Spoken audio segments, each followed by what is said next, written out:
somebody say a prayer for me. So somebody say a prayer for me. Somebody say a prayer for me. Look. Hey, you guys, it's me again. Today is Friday Fellowship, and you know what? It is just me here today, so I decided to just do a video and on focus because we're still on focus for 2019. And sometimes we lose our focus by doing just too many things.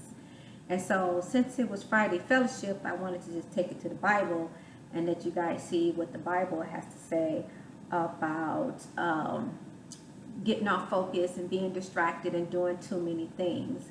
And so, what I'm going to read is how Solomon he had all this stuff. Everybody knows about Solomon.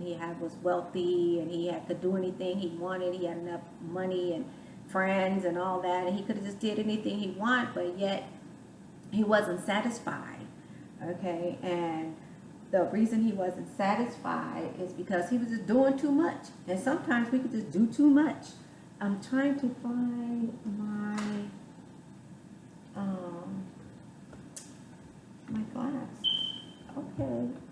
Well, we're just going to pray that God helps me to do without it, because I want to just go ahead and move forward with my theme song, and I keep getting distracted myself. And so I had to come to grips with the fact that I was just doing too much. Now, where's my glass? Probably right in my face. As soon as I'm done, I'm going to find it. But that's quite all right. We'll just keep it moving. Okay. So what I'm going to read is Ecclesiastes chapter 2, verses 1 through 11. When you get a chance, you can read it for yourself. And why is it in my book? Senior moment. I was trying to save that page, but I will stick a piece of paper in there because it's a couple things on that page I wanted to share with you guys from a positive note. Because what happened on this Ecclesiastes chapter 2, verses 1 through 11, it was all negative. And so I wanted to share some positive with you guys too at the same time, and not just make it all negative. So the scripture reads that, this is Solomon, okay? It says, I said in my heart, come now, I will test you with mirth. Therefore enjoy pleasure. But surely this was vanity. I said of laughter, madness, and of mirth, what does it accomplish? I searched in my heart how to gratify my flesh with wine, while guiding my heart with wisdom, and how to lay hold on folly, till I might see what was good for the sons of men to do under heaven all the days of their lives. So it's showing, that's the part showing he was bored. So I made my works great. I built myself houses and planted myself vineyards. I made myself gardens and orchards, and I planted all kinds of fruit trees in them.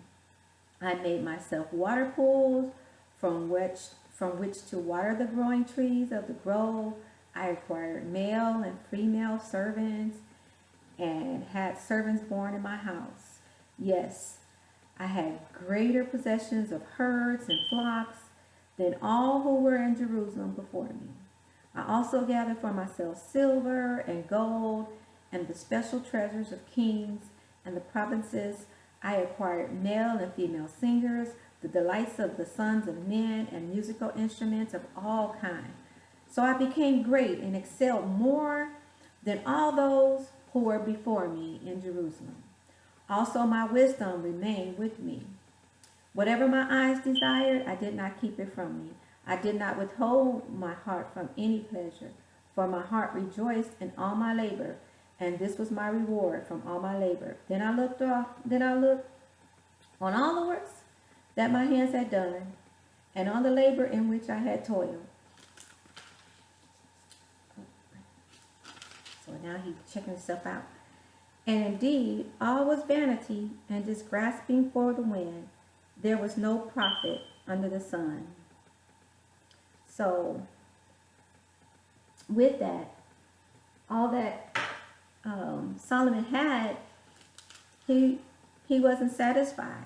He wasn't satisfied. Solomon was always trying to do something, because he would get bored, and he wanted to do something else. He wanted to do something more. Okay, like what's next, and so every time somebody, came to him with something, he tried it, see how it go. And the reason I use Solomon like this is because sometimes we have our heart set and we say we're going to do a certain a certain way. We like this business. We're going to do this business. I'm going to use myself, okay? I always use myself because I'm the best testimony I know.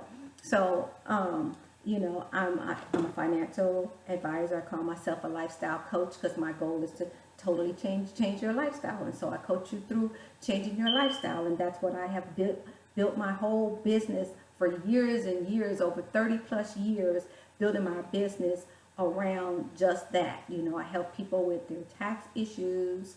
I help prepare taxes, any kind of tax there is to prepare. I prepare.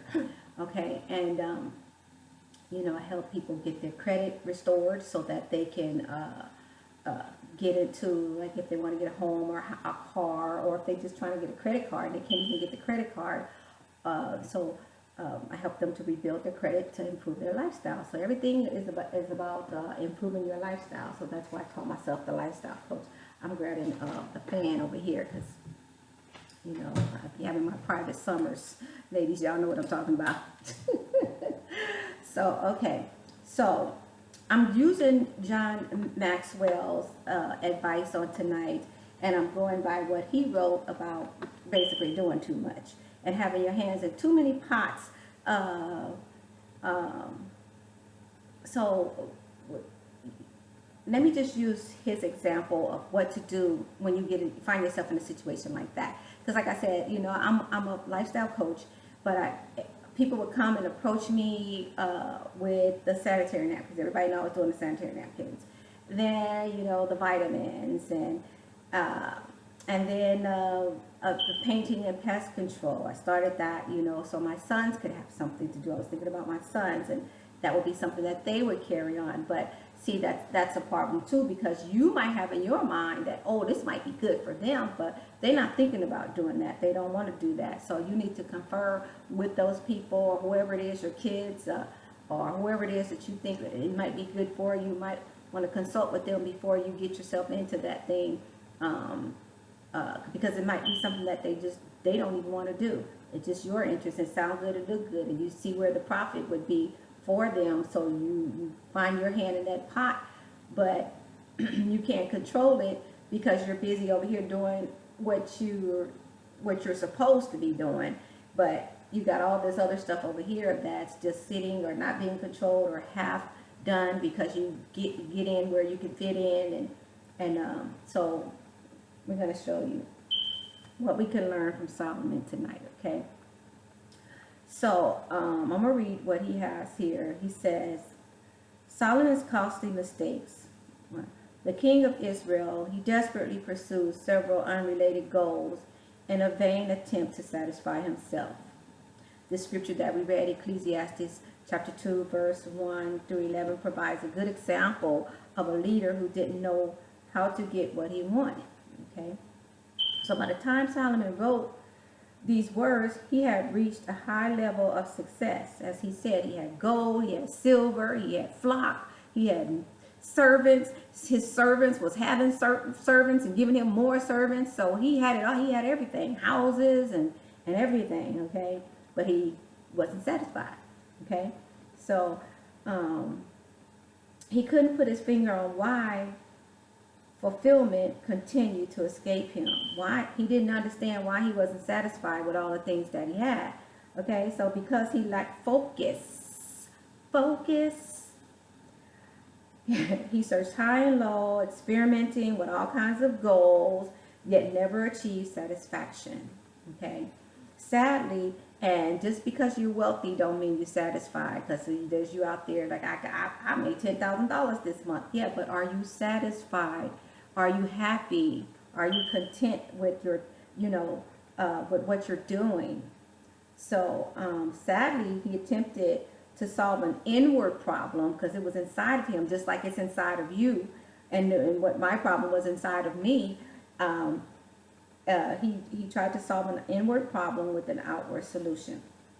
Okay, so the old axiom remains true: if you chase two rabbits, if you chase two rabbits, both will escape. Okay, this was certainly true of Solomon's futile attempts to reach his very goals. He pursued 8 goals in Ecclesiastes chapter 2 alone. So go back and read Ecclesiastes chapter 2 and you can see what he did, and hopefully that will help you with, get some clarity on your situation. So we can learn from his leader about focus. What can we learn about him? So one thing was he pursued too many things in a short period of time. Yes, you want multiple streams of income, and multiple streams of income is good and it's doable and it's good to pursue it. But you got to make sure that the one thing is going. You got a well-oiled machine. I spoke about that before. You got to have a well-oiled machine that's going to keep running when you go over here and start something else. You got to make sure this is running good before you go over here. You don't want to take what you have from this to go over here and start that, because now this is going to lack and this ain't going to have enough because you're trying to take from that to fill this, and it ain't going to work. Okay, proven time and time again.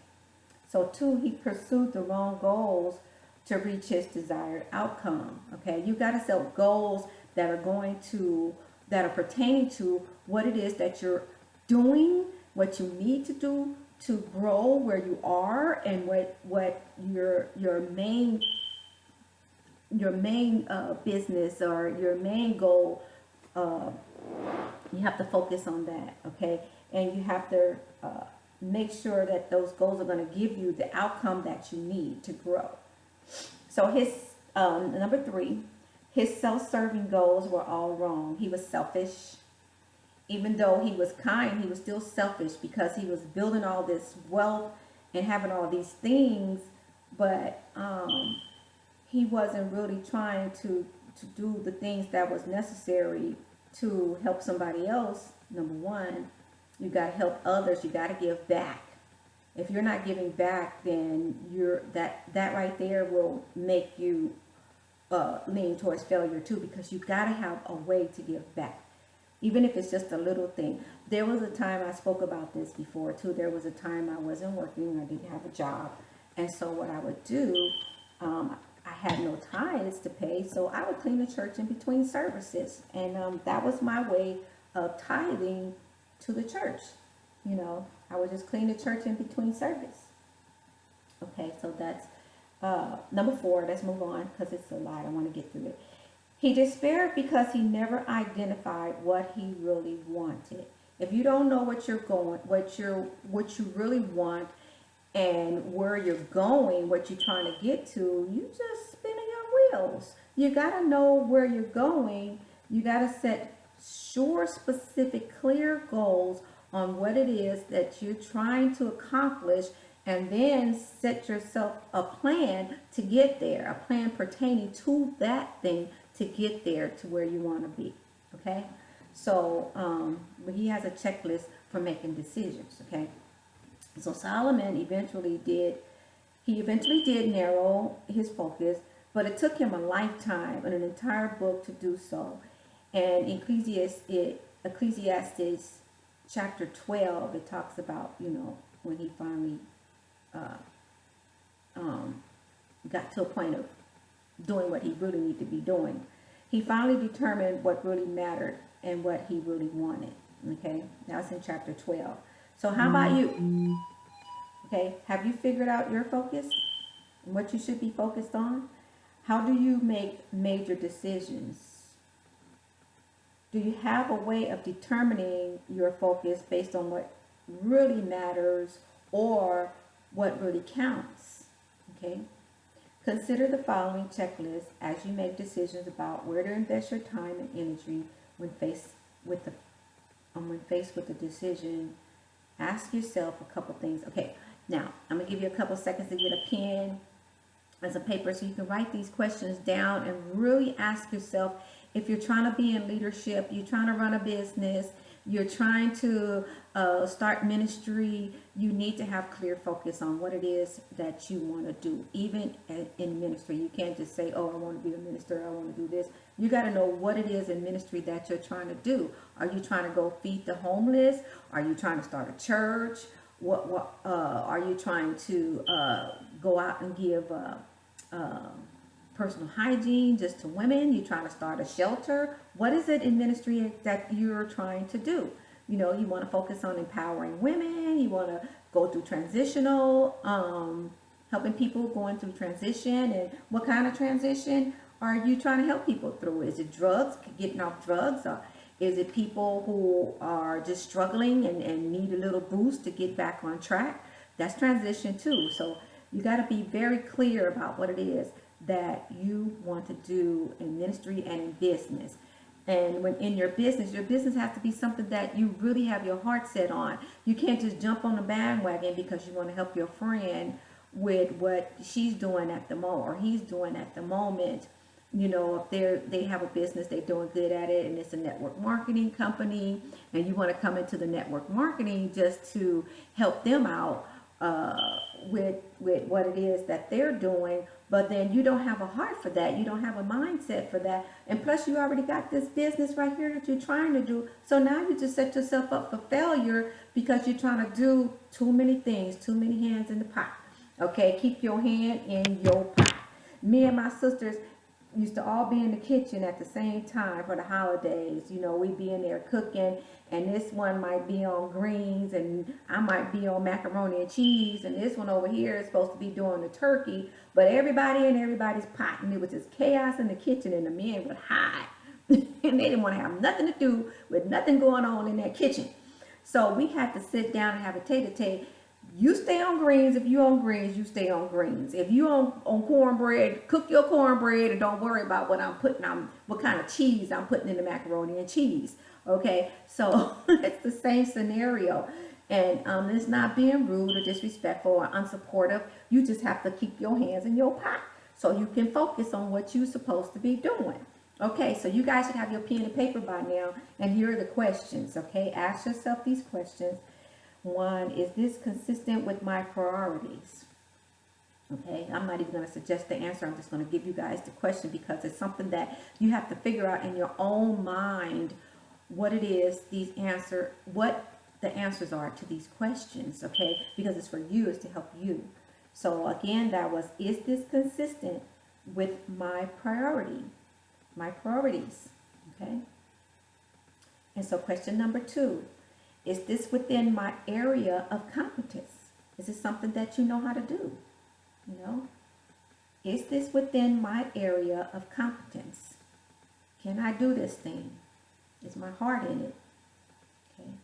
3, can someone else do it better? Okay. Is it something that you really don't have to do? You know, it's something you can delegate to somebody else. You know. And even if you do get yourself into it, is it somebody who do it better that you can get advice from? So, all right. So can someone else do it better? And number 4. Ooh, that's loud for you. Excuse me. Number 4. What do my trusted friends say? My trusted friends. Not every friend. My trusted friends. You know, the friends that are going to give you the real advice, the good advice, and be truthful and honest with you, okay, about this situation and what you're getting yourself into. They know you. They know what you're capable of. Your trusted friend, not just anybody, okay, that you might be calling a friend that's really not a friend because they don't even really know you, okay? And then number 5, do I have the time? Do I have the time? Do I have the time? If you over here just overwhelmed with what you're doing over here, how you gonna have time for that over there? You don't. You don't. And you can be very kind and say, you know what, I'm over swamped over here. I can't jump over there yet. Even if you want to, and it's something that you see that's going to be profitable, and you can see the money to be made, or you can see how you can help other people. But if you swamped over here and you got to finish this up and get this going, and this is something that's working for you, why would you jump into something else? You can't do it, and you just have to be honest and say, I can't do it, you know? Okay, so when you say yes to an opportunity, get ready to focus. You got to be ready to focus on that thing. But if you're already focused over here, don't lose focus over here to jump over here, okay? So make a to-do list, set your priorities, your real priorities, okay? Avoid clutter.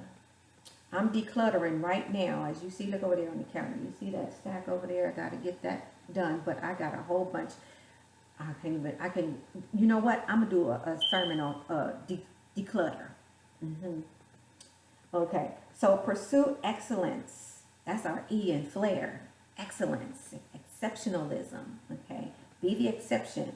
Okay, pursue excellence, but avoid perfectionism, okay? You want to be exceptional, but you ain't trying to be the perfectionist, because you're going to set yourself up for failure again, okay? Because everything is not always going to be perfect. You got to do it to the best of your ability. So question everything. Question everything. Ask yourself those 5 questions I just asked you before you move forward, okay? How is this going to be profitable? Is it on purpose? Is it going to help my purpose, okay? So work to prevent procrastination. Control interruptions and distractions. Oh my God. Sometimes that's difficult, like even on today, you know, it's supposed to be Fellowship Friday. I had so many distractions going on with death. Some things we have no control. You don't have no control over somebody passing away, you know. And so I didn't get a chance to make the phone calls to invite people. And then power shortages. I'm working in the computer, the power just go off from, I guess it's bad weather we've been having. And even on tonight, you know, the power went off. I had to restart the computer. And I'm like, okay, it's time for me to start. And now I've got to reboot the computer. You know, some things we have no control over, but fret not. You just keep it pushing. And that's why I decided to just do a recording and post it. And that's what I'm going to do. This will be on YouTube. Okay, so control interruptions and distractions. You know, be in a quiet place. There's nobody here at the moment. It's just me. And I'm doing my lesson to help you. Okay, so use your calendar. Please use the calendar. Don't try to remember everything. Narrow your wedge. Don't try to do everything. If you could delegate it, delegate it. Okay, so that means you'll have to say no to some good things. Okay, it may I just went over there. It may be good, it may be profitable, but you have to say no, because get this going. Okay, and how can you say no gracefully? How can you say no gracefully? Okay. Sorry about that. Sorry about that. Okay, so how can you say no gracefully? Okay, so here's some more. You might want to write these down too. So 1, say no to the proposition, but not to the person. Okay, you don't have to say no to the person. You can still be supportive to the proposition, but supportive to the person, but not to the proposition, because you don't have time. Okay? And then number 2, respond in terms that convey the best interest of the person. You know, you really do want to convey the best interest of the person. You're thinking about them, you care about them, you want to be supportive, but wow. Sorry about that. Okay. So respond in terms that convey the best interest of the person who's requesting your involvement, you know. All right. And then number 3, defer creatively. Suggest an alternative. You know, what else, you know, you might want to do something that's supportive of that person. Okay. Just say, you know, well, use the travel, because I was trying to do the travel and I really wanted to do the travel, but I didn't have time to do the travel. So it's like, okay, for my vacation time, I'll book a trip. You know, something like that, okay? So let me give you some positive what Paul exemplified, how Paul exemplified a leader who focused on the ultimate every day, okay? So to get back on track with your focus, work on these items, and I'll give you a few things. You got your pen ready? We got 5 minutes. You ready? So number one is work on yourself. Work on you first, okay? You are your greatest asset and your worst liability. So work on yourself. Always improving yourself, educating yourself, work on yourself. Okay, and number two, work on your priorities. Do the first things first, okay? Fight for the important things, okay? Fight for the important priorities. First things first, okay? Number three, work in your strengths. You can reach your potential if you do, okay? Work in the things that you're able to do, what you're strong at, okay? And you can always delegate, all right? And number four, work with your colleagues.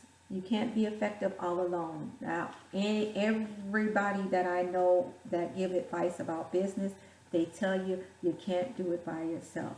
Okay, so we have our, I want to thank you guys for that, and I hope that was helpful to somebody. And if you have questions, you can always call me. My number is 909-242-1988, and I'm Shuna, your lifestyle coach. And my give back, I have the Flare magazine, F-L-A-R-E, Faith, Love, Armor, Reason, Excellence. Okay, forever focus on lifestyle. Okay,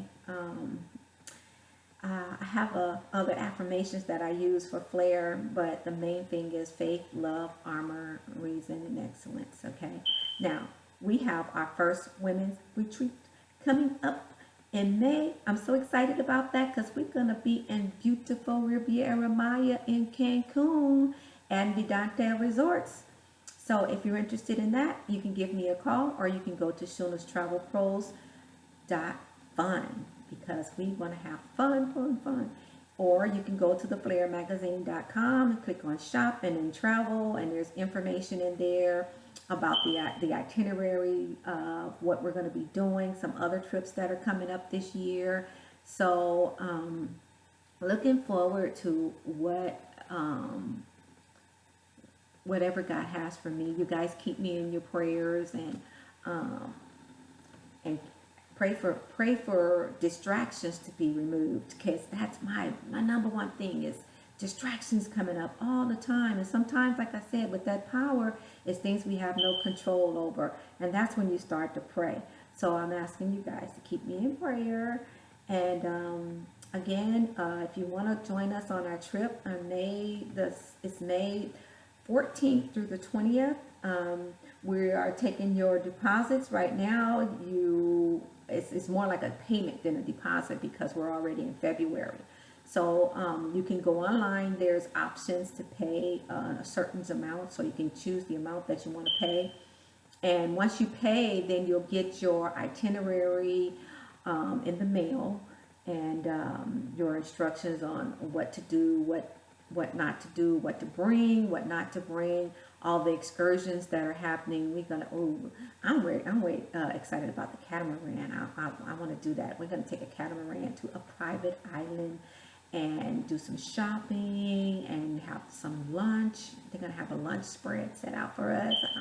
I'm excited about that. And so, and then we have some topics that we're going to discuss. We're going to gather together as sisters, and we're going to talk about your finances, how to improve your finances, how to love yourself. We're going to find happiness, okay, in Riviera, at Riviera Maya in Cancun. And so thank you guys. I'll see you on the next one. My time is almost up.